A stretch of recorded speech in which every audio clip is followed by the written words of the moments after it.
Well, this whole thing started as I went through my litany of things this weekend with Luke. So Luke doesn't go to New York with me. I don't go to New York over the weekend. And I said to him, when's the next time the Orioles are going to put us on a road trip? Like in August or September, where they're going to play a big series in Boston. Mm-hmm. You know, to give us something to go and be involved and do or whatever. He is, I've never seen him more excited. You know, he's a bachelor at this point. He lives with his brother. His sister has 2 daughters, 2 little girls. Yeah. And this is the weekend.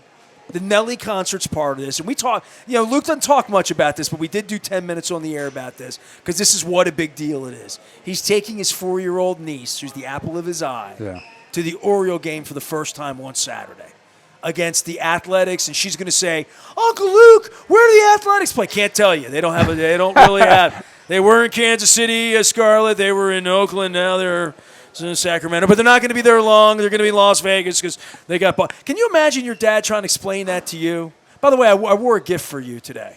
So I collect rock and roll belt buckles, right? And I don't see you as a rock and roll guy, but I have taken to now collecting early 1970s Major League Baseball and NFL belt buckles, and you will appreciate this because you're older than me.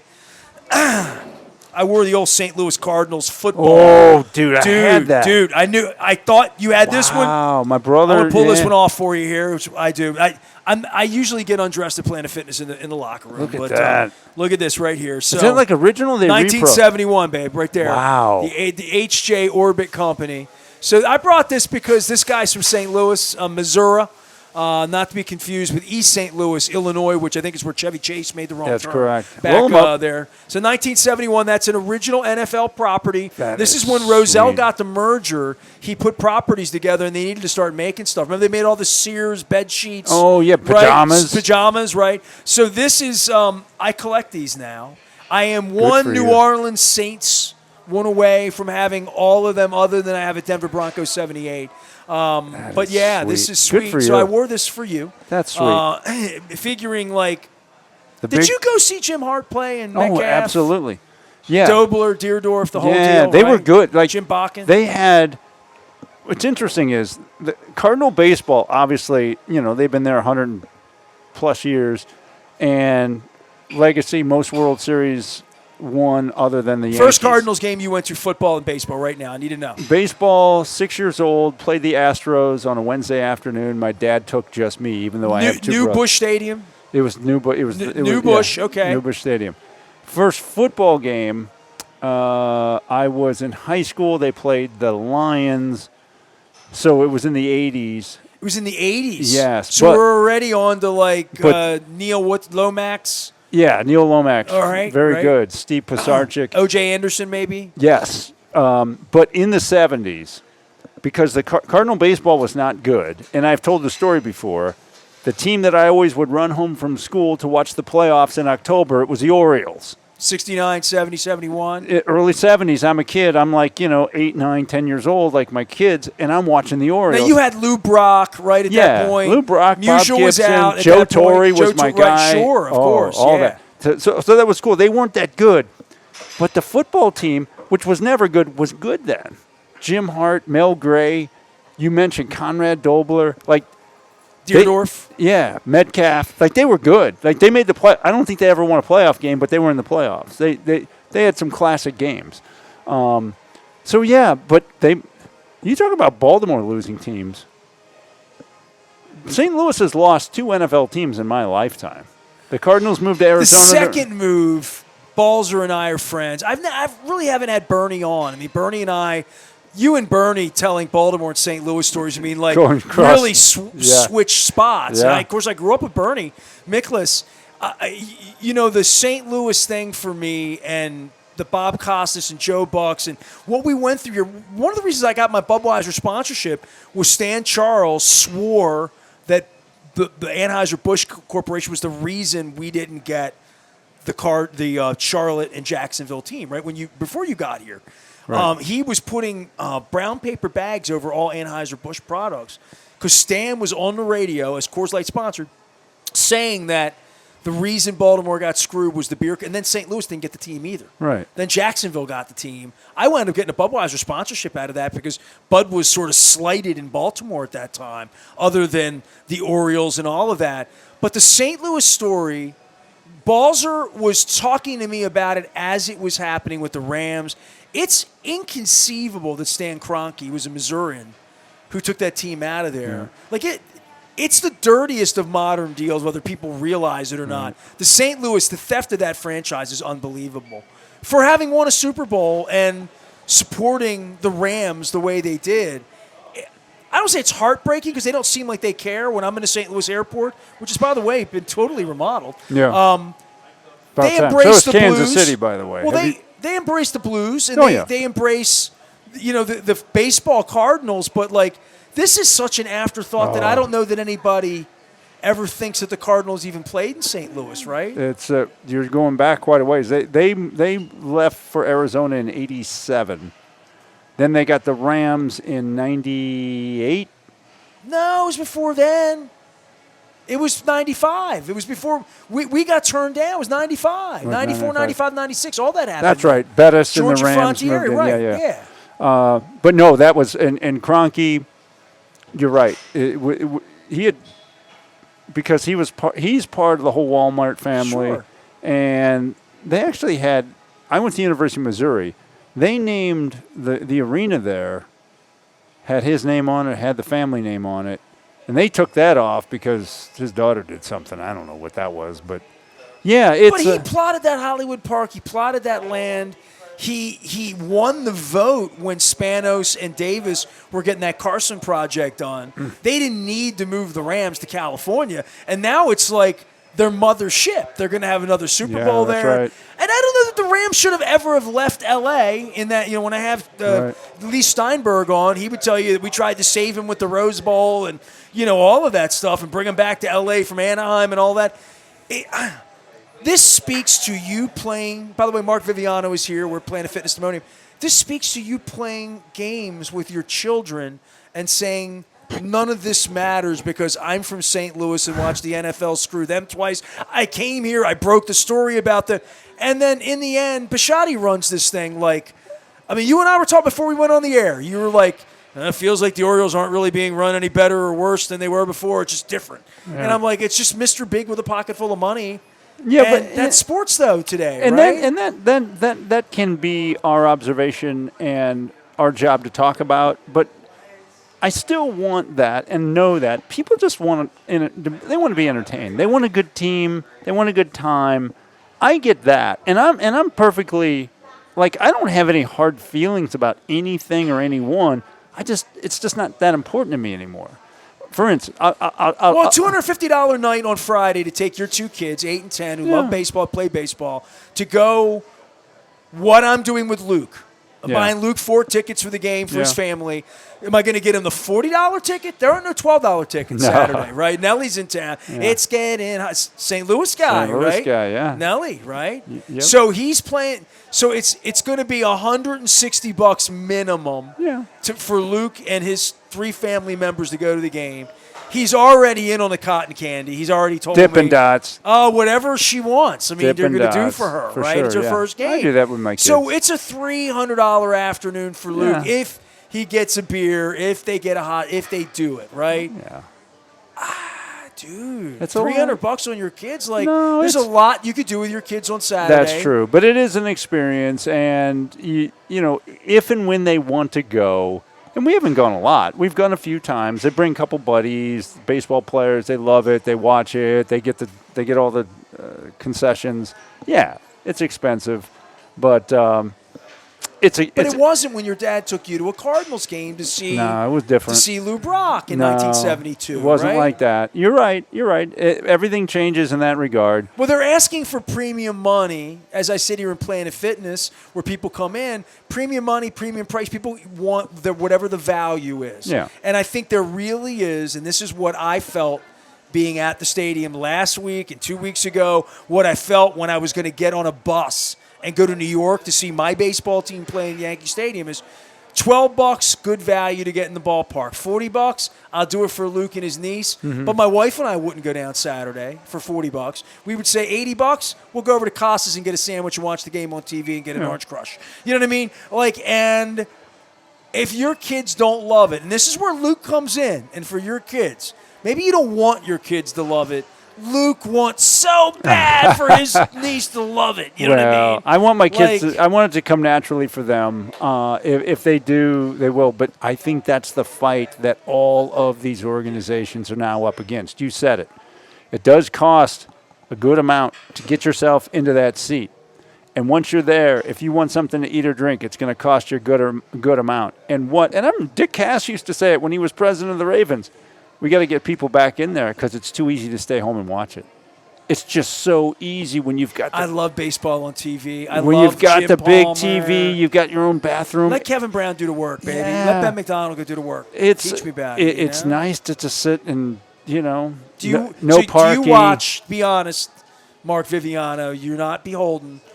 Will you be watching? There'll be 4 games between now and the end of the Yankees series. People will be hearing this over the weekend, early next week. How much Oriole baseball will you watch? Miami, 3 games A's, 3 games Yankees. At this point in your life, your kids will not make you watch. Your wife won't make you watch in any way, right? So how much will you watch? Good question. I'll probably sneak a peek at a score on my phone, and if it's close in the 7th inning, I'll turn it on. Like an NBA game. Yeah. Seriously. I would. If I see that it's 8-0 either way, I'm like, I don't need to watch that. I like a close game of anything. But no, if Michael, my son, if he says, Dad, can we watch the game? Of course. Right. We'll sit there, and I'll sit there, and he'll ask a lot of questions, and I love talking baseball, and it's an opportunity. Michael, watch how the catcher blocks this ball. Just watch that. But you're not grabbing him by his ear and say, get in here and watch the game. I'm going to teach you ball. No, not at all. My dad didn't have to do that with me either. No, we liked it. With my dad, it was more like I discovered hockey and made him drag my ass down to an empty arena in 1975 to see the Clippers. He didn't want to do it, but he did it for his son. And my dad lost his son in 1969. I was a bit of a replacement child. I had no idea why I got everything I wanted when I was a kid, right?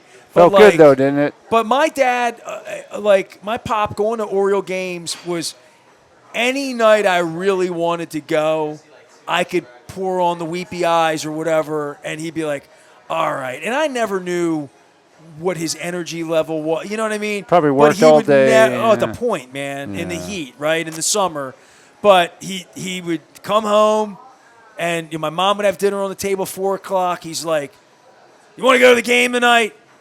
All right, get your stuff. Get your glove. We'll go to the game. And we would get on the bus, go through Highlandtown. This is 78, 79, 80, 81. And then by 82, 83, I discovered girls and my buddies. So I had that period with my pop. And then, later I'd take my pop to a game as we got a little older or whatever. But the days of he and I getting a G&A Coney Island hot dog in Highlandtown was a very finite period of time. Is that place still open, by the way? He's out in Route 7 in White Marsh. Go see him. Andy's, oh, my God, his business is booming out there. When I got married, my wife had a house on Fagley Street, and we used to walk over to the G&A. Of course, in Canton, right, absolutely. Of course. Well, Viv is here. I'm making him tell old St. Louis Cardinal stories. Do you have any for the sports fans out there who love you, who want Viv, the sports guy? Do you have anything on the Orioles or Ravens that you would say that if I'm not pressing you on, bringing Calais Campbell back, whatever I know you want them to win and you're removed from it right now, but it's so hard to win. We had 2 parades with the Ravens. Yeah. Orioles are 43 years into this. I don't know if it's ever going to happen for your kids or for Scarlett, Don't know if it's going to. I'll tell you this. Because I was embedded and had to live it for as long as I did and loved it. I have no misgivings, no regrets, and nobody wants to hear that. Dude, you were a sportscaster. What could you? I hate when sportscasters complain about the work. No, it's great. It's all good.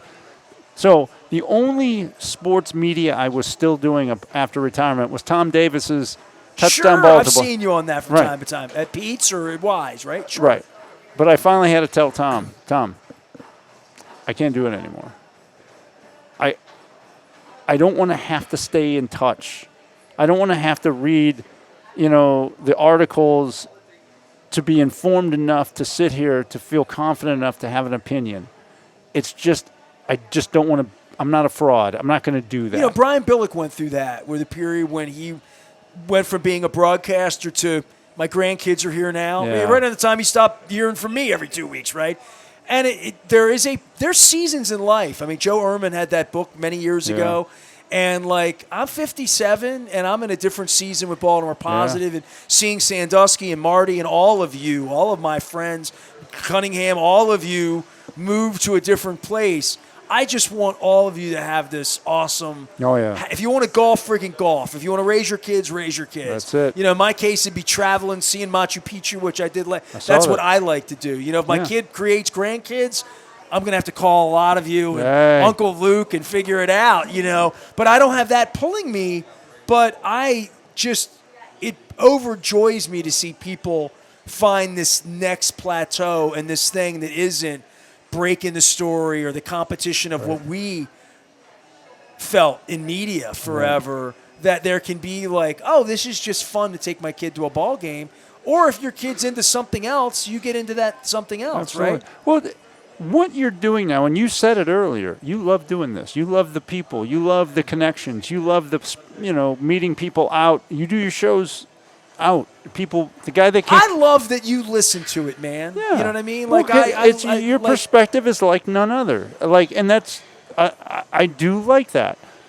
And you're a curious person. You ask good questions about people and their lives, and we're all people in the end. It's not who's a star and who needs what. It's like we're all people, and people all have everybody's got a story. I've always said that. You could walk down any street, stop any person, and just start asking questions. Dan Roderick always says that to me, and that's the basis of our business, right? But you do that in this format here. And I told April I bring people on that I like, that want to be on the show, that have something that might be of interest to the people I've collected through all these years. You know what I mean? Whatever that is. People love to hear people's stories. And here's the thing. You love doing it.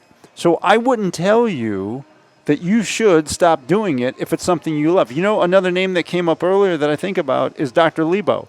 Dr. Lebo could retire 5 years ago. No, he can't. I'm not going to let him. He loves what he does. I've asked him about it. He goes, I just love this too much. He's a teacher. He fixed my wife's face last week and made her feel like $1 million. He's awesome. But he loves it. Why would you tell anyone to walk away from something that it's not like he loves serving people. He loves being that guy. Yes, he's a trained and it's a business, but that's his passion. So unless or until something of greater importance comes, keep doing what you're doing. I'll know when I hear it. Well, Baltimore Positive was of greater importance than fighting with Peter Angelos, right? Go. And when you were last with me, with the last press passes we'll ever have, although I do have a press pass for the Preakness next week, I'm still accredited there.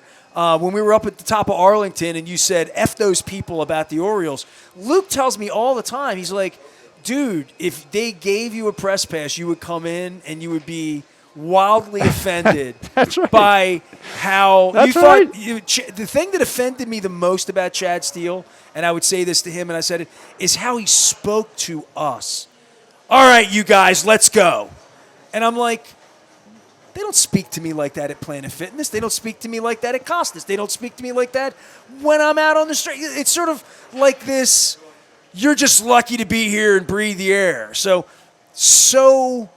lucky that I'm locked out. It tells me how special they think their air is, and that if I ever breathe their air, I would choke on it. So, and I'm not offended by that anymore. I sort of laugh at it to some degree to say, I did 27 Super Bowls. I've covered sports for 42 years. Exactly. If I'm not good enough to walk into your facility and talk to Jesse Minter and get to know him as a human being, then it tells me that it's not where I'm supposed to be. Remember Ray Lewis used to say, it's not for you. It's for you. It's not meant for you. It's not for you, you know? And I'm like, it's not for me anymore, but this is. Well, and so I think I told you in one of our earlier sit-downs in the past couple of years that I agree with Luke. Nestor, you're a fighter. you're the guy that has a perspective on things that doesn't need for you to be behind the purple rope.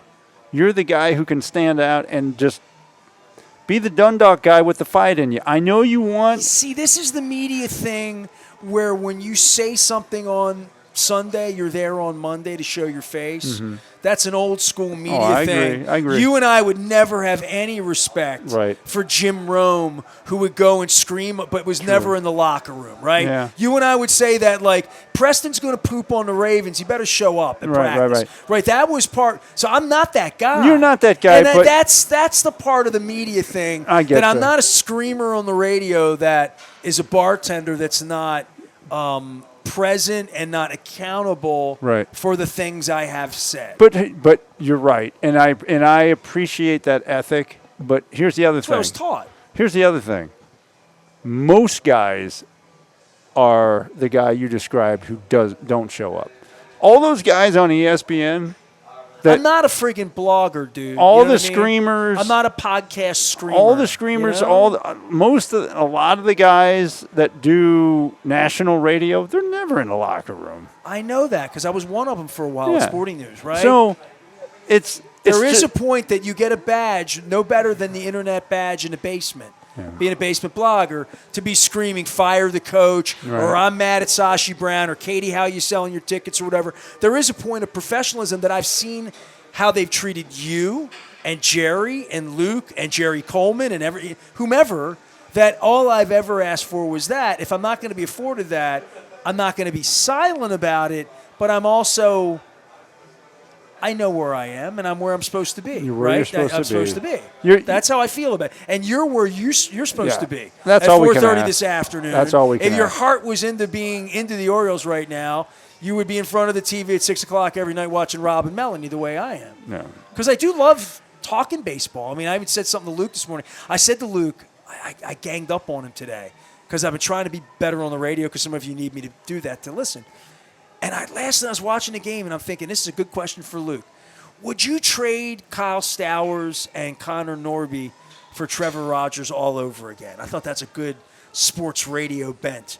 And Luke's like, I love a good baseball conversation. I'm like, yeah, that's why we still love doing this, because I do love a good baseball conversation. Can I ask you what could be a controversial media question that I'm not sure you would be prepared for or comfortable answering? Maybe you've talked about it.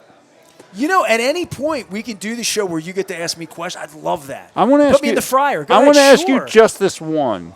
It's just a gotcha question. No, it's not. It's not a gotcha. And I'm wondering, maybe I'm going to pretend I'm Jim Harbaugh, waiting for the gotcha question. Maybe you've already talked about this. Maybe I have. What did you think of 105.7 firing Jason LaCanfora?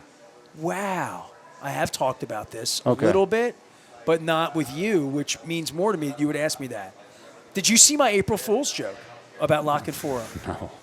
I didn't. So that you were going to hire him or something? Yeah, it sold really well. Like, it was the only time in my life I've ever done an April Fool's joke, and I've never tried to do one because I never thought it would connect. I thought of this on Machu Picchu. I'm not kidding you. I had 2 hours on Machu Picchu where I went from the top to the coffee shop to then go in, and I was at the coffee shop. I bet you the coffee's good there.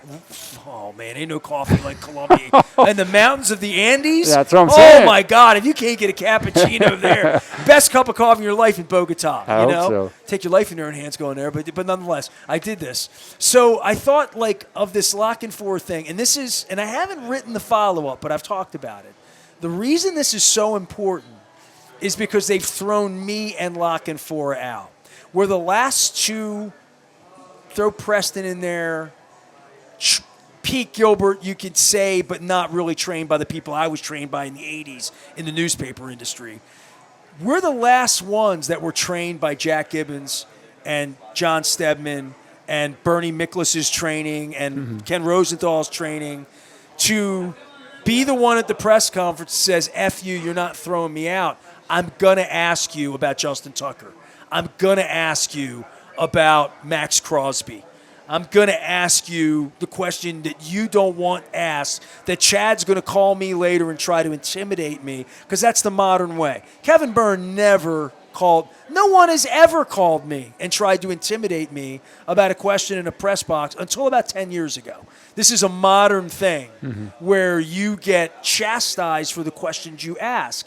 Lock and Four has been thrown out. I've been thrown out. The Lock and Four thing, to me, new program director over there, whatever their ratings, whatever their money, whatever their backstory, whatever Jason's employee backstory is, we need Jason Lock and Four and Nestor Aparicio, and quite frankly, Mark Viviano and Vito Stellino and every other reporter asking questions of these franchises as the Justin Tucker stories become real, as David Rubenstein sat with Jeffrey Epstein. That's a fact, and that's real. That Arrighetti's running the Orioles right now, and nobody knows anything about him, and he's running the team right now. And Katie Griggs picks her preferred conversations. Chad Steele and Sashi Brown pick their preferred conversations. It is, I don't want to say it's as dangerous as Trump picking Newsmax in his press conferences and throwing the Associated Press out. But from a journalism standpoint, the fans get less information, the less of us, trained people that are in there to hold them accountable. Yeah. That's all I'm saying. I won't put myself in that conversation, but certainly you and Jason, as guys who aren't, you guys would go after those who you felt needed to be pushed. Coleman will do it to a degree. Coleman will ask some hard questions.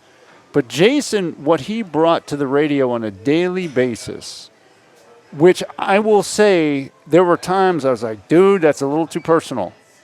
But in the overall, to have that voice on the air that held those who had promised certain things or saw things wrongly and called them out, that's needed.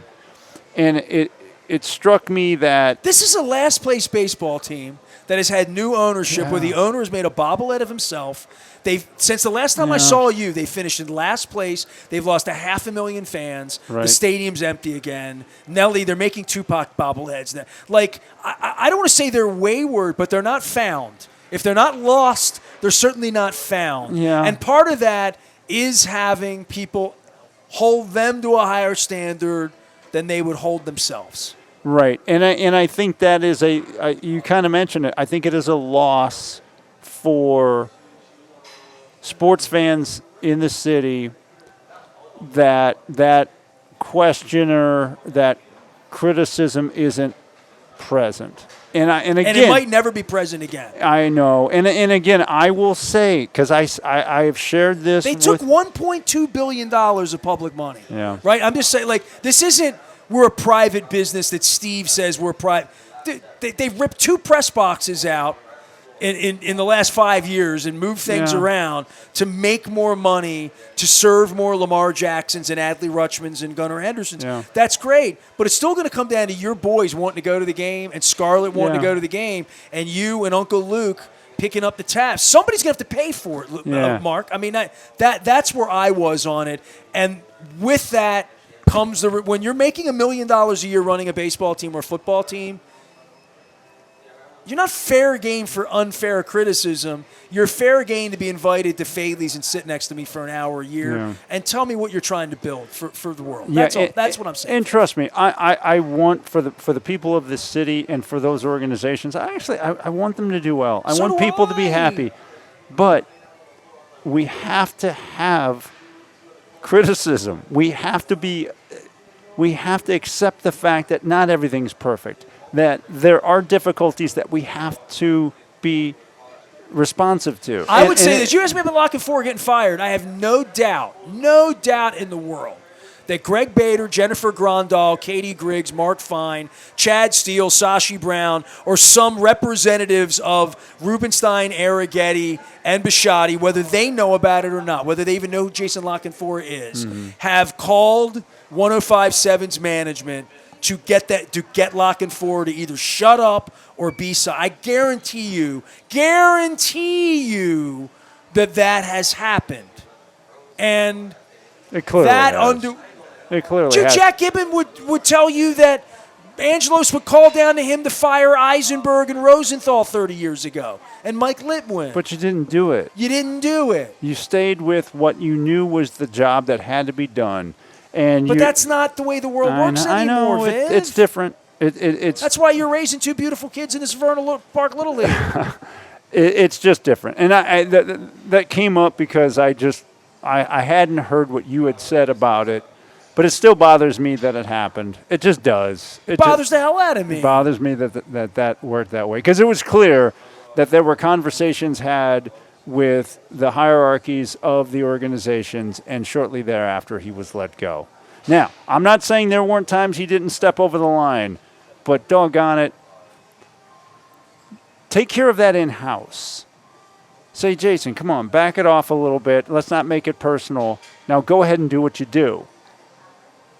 Now you don't have anyone there who will do what he did. There's nobody there with the basis of knowledge to be able to do that. Yeah. No offense to Bob Haney, who, I put Bob Haney on the radio. But it's a very sensitive topic for me in regard to when I see Rob Long on the pregame show and know what that represents for what he can and cannot say True. on the radio or on the air. And the Kevin Brown shelling 3 years ago at the hands of Bader. I mean, I had Jim Palmer come up to me at a funeral last year and tell me, literally, he's not allowed in the locker room either. And he offered that to me, that he was escorted out of the locker room and told he couldn't be in the locker room. Yeah. So when Jim Palmer's telling me that, I realize, Viv, I got no shot, right? You know what I mean? Like, it shouldn't be that way, but that's the way it is. And things are different. And there is no one to call them out. And if you are, you will be fired at corporate radio station if you are the one to call them out. So that's why it makes what I do here, I think, even more important. And even more important that people like you who know better stand up at least for 5 minutes a year and say, Nestor's not the evil guy here. Everyone should be able to ask them questions because they're the Orioles and the Ravens, and they should hold themselves to that standard that they've lowered the bar on that. And you've seen it happen, and I've seen it happen. And I'll say this, after you weren't part of the press corps, there were a number of times that Jerry Coleman would ask questions that any number of people in the media would think, oh, my God, I can't believe he asked that question. I'm glad he asked that question. And they would all use the answer. In other words, Jerry... Well, then they start putting Jerry 13th in the order to ask questions because they start handing out numbers of when... I mean, it's absurd. It's absurd. It's unacceptable. From our perspective, it is. It is. From their perspective, if they can do it, they're going to do it. And hey, you go for it. I'm going to call it what it is, unprofessional, because that's what it is. Art Modell used to tell us, criticize me. Oh, my God. You and I talked about this the last time. Criticize me. I got to let you get back. You got kids you got to pick. He Mark wants Viviano's here. It's all brought to you by the Maryland Lottery. I'm going to give you the horses because your kids love horses, right? Yeah. So, Maryland Treasures, don't give them to your kids. I could scratch it, and if you there's get one, and you don't scratch it where your kids can look over your shoulder, but don't let them. Treat it like cigarettes or something. Like you can't touch it, okay? Like a gun. Right. It's you got to be of the legal age. Is it on there? I got to give you ID on that. I got to get you out of here. Mark Viviano is here before he gets me thrown off the 18 radio. years of age or older. 10 plus 8 is 18, but don't give them to your kids. I won't. Thank you for that. I could have been thrown in jail. Coach Viv is here. You don't know that story? What's that? Every year at Christmas time, John Martin comes on the show with me, and he sasses people. And the reason for this is my derelict sister-in-law, when she was 8 years old, my in-laws gave their children, my wife, when they were little girls in New Hampshire, lottery tickets. And Jessica, my sister-in-law, won $100. She was 8 years old. Jem was like 11. And they went and cashed it, and they never told their parents. Now, don't do that. You're not allowed to do that. Not doing As I that. sit here telling Thank you for that. sponsor stories. Thank you to the lottery for the gift. Thank you for always being kind to me, always being professional to me. My wife would tell you in the deepest, darkest recesses that she would tell you the difference in my life at this point between me loving you and having you in my life or wanting you in my life was when I got thrown out of the media, being in a position of power or voice to just simply say, that's wrong. I don't need you to get rid of your PSLs. I don't need you to denounce the Ravens. But you were one of the very few people very few people that have come to me over the years and said, that's just wrong. Like, it's just out loud, you're willing to say that. And not everybody was willing to do that because it was wrong.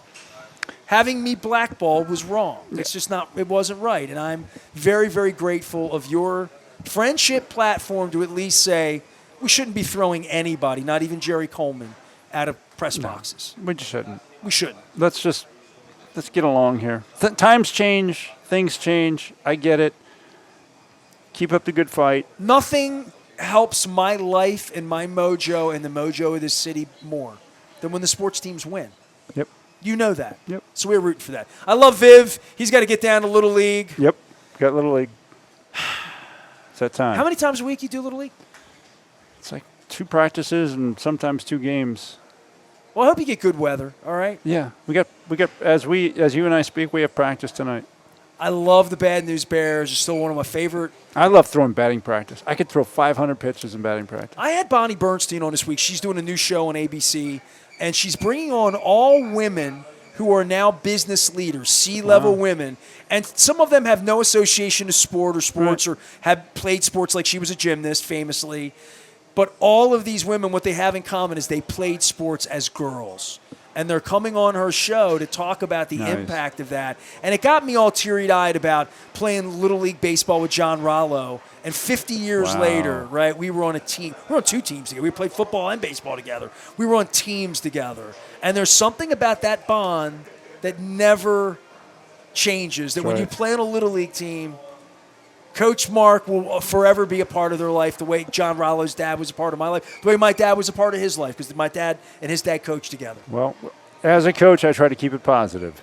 Be more positive, right? Be more positive. Mark Viviano here. We're Planet Fitness. Is all brought to you by the Maryland Lottery. Farnan and Dermer. Zach's coming. My AI guru. You on AI yet? You figured this out yet? No, I'm scared of it. Going to change your life, dude. No, I don't want I'm going to change your life. Dude, Dennis you're O'Donovan's a here. writer. Write your own words. You have great words. Don't let anybody write your words. My clone is funnier than me. No. And it pisses me off. Don't do My it. clone doesn't make typos. Tell me you won't do it. I'm already doing it, and I'm about to do an hour-long segment telling you how it's going to change your life. I don't want to change my life. When it comes to creative ability, creative energy, keep it. Don't farm it out. Keep it. Wait till you hear how my clone does these radio ads. I'm going to play it for him next. To each our own. Do you want to hear my clone No. do a radio ad? No, I don't. You're never going to know the difference. To each our own. I don't think I've played this on the air yet. Hold on. Bring this over. I want you to hear it. And I think, Dennis, you've already heard this, right? You've heard this before? That's Dennis. He does all my AI for me. So hold on. I sent this over to Bill Cole, this Cole Roofing. I'm going to turn this up, and I'm literally... You tell me if this is real or if it's Nestor X. Remember, that's pretty good, right? You like that? Mm-hmm. Nestor X. You like that? Hold on here. Hold on. Here we go. I'm gonna turn it up. Now you tell me. Ready? If your roof made it through winter, don't celebrate yet. Check it.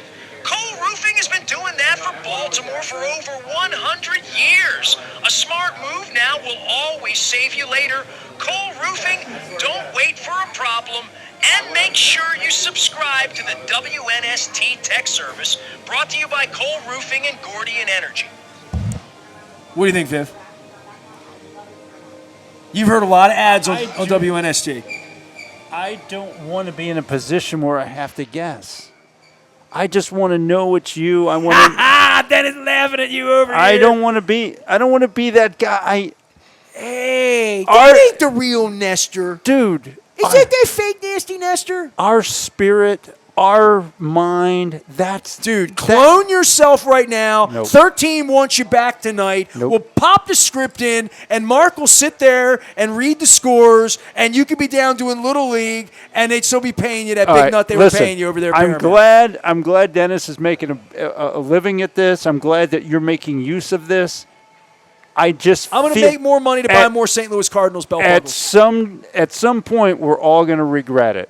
That's all I'm going to say. That's all I'm going to say. You know when I didn't regret it? When I was on Machu Picchu with my arms spread like this, and I realized it was because of my clone and my clone's ability to discern that at 57 I was healthy enough to be at 11,000 feet of altitude. Well, you And it couldn't have gave figured me- that out by yourself? It gave me every benefit. Open your mind. You're a creative guy, Viviano. Come on. But I don't want to farm out my creativity. I don't want to farm out You're my mind. cloning your own. You're as my 8th grade English teacher told me, you're plagiarizing yourself. And I'm like, yeah. It's like when Planet Fitness went out and they have other locations. There's 2 Nestors. Did you hear the one? This is the one doing the ad. Have you ever been in a driverless car? Yes. Are you okay with that? It was fantastic. Oh. It was great. I didn't feel. I like driving. You know how much I liked it? I did it again later in the day, and I did it again the next morning. I like driving. I like thinking. I like writing. I like that the computer was doing the thinking and not some drunk Uber driver. Okay. That's fine. Mark Viviano's got to get to his kids. I do. got to get to Dennis. It's We're all Planet good. Fitness. I have my funny hat. We're going to talk AI. I'm going to educate. Well, Viv will listen to the next segment. He can be educated there. It's all brought to you by the Maryland Lottery, GBMC. Back for more Planet Fitness. We're in Timonium across from the spa. Stay with us.